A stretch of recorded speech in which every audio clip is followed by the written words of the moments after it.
Sabbiiti ewedde enjuyi zonna mu musango gw'okutta Maria Nagiriano na Likitayimbwa zamaliriza okuwaayo obujulizi mu musango guno. Olwaleero omulamuzi Isaac Muwato w'ekkooti enkulu ekozesa emisango gya Naggomola mu Kampala alambise ensonga abiri ababuzi ba kkooti ze balina okwesigamako nga bawa endowooza yaabwe mu musango guno.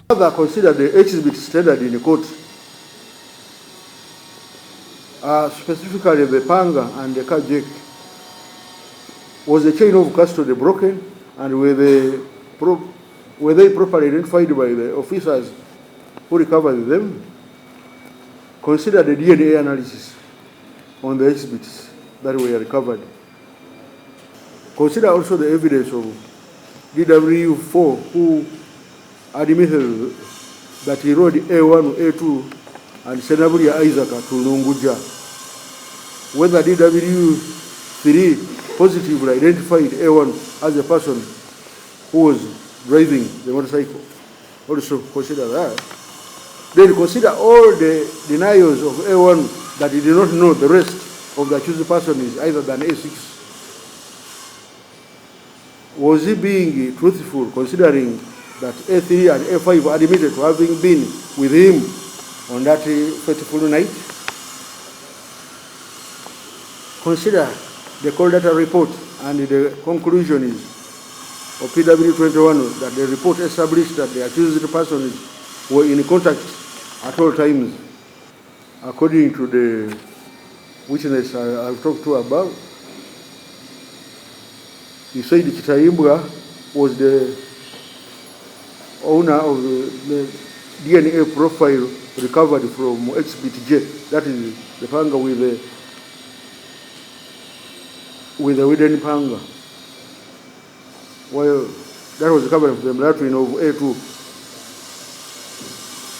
The panga was not exhibited in court.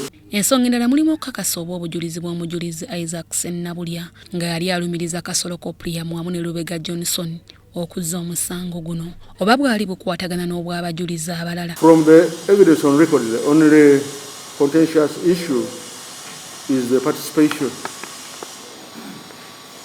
Consider the evidence of PW09, an accomplice who participated in the commission of the alleged offences and testified against the accused person.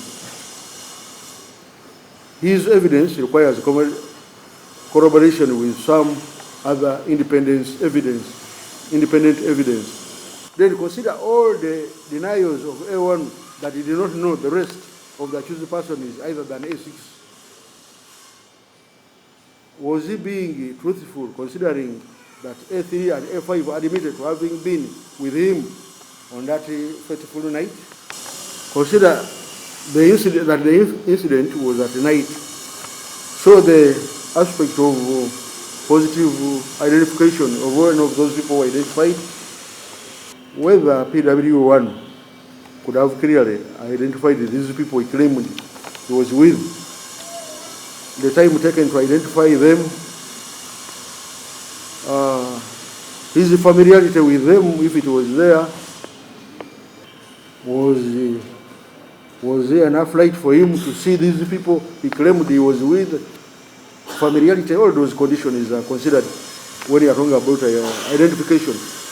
Ababuzi ba kkooti era balagiddwa okwekenneenya alipoota ya kamera enkesi eyaleetebwa mu kkooti eno n'okutunulira oba omuntu eyalabikira mu mmotoka y'abagenzi yali asobola okutegeerekeka. So consider that the DNA evidence required corroboration.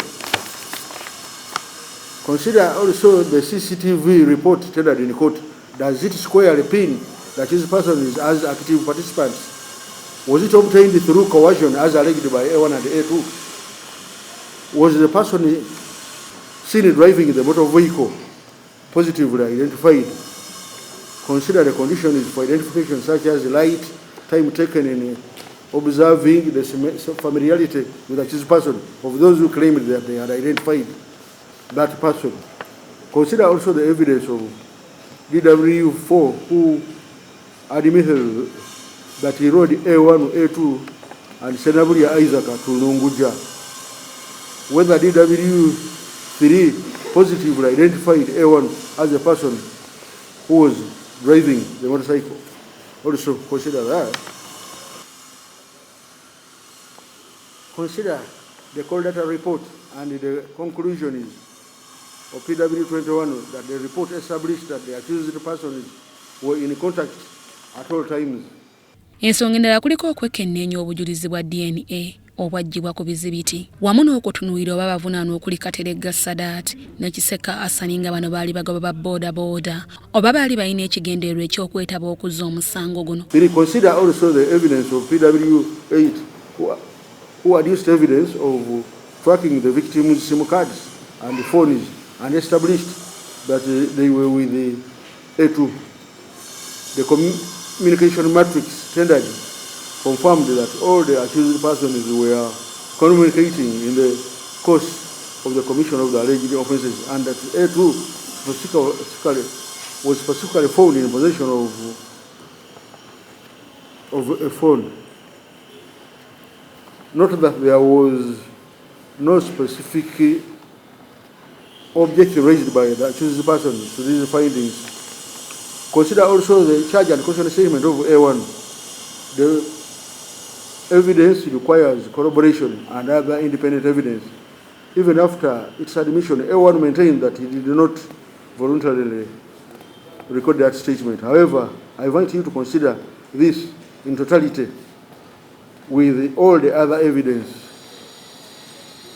I also consider the conduct of the accused person is specifically A1 after the commission of the alleged offences.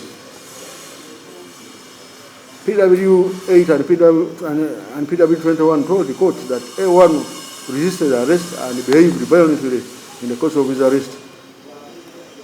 Could this have any evidential value? Are there any major or minor contradictions in the prosecution evidence? If they are major, they must be resolved in favor of the accused person. But if they are minor, they should be ignored.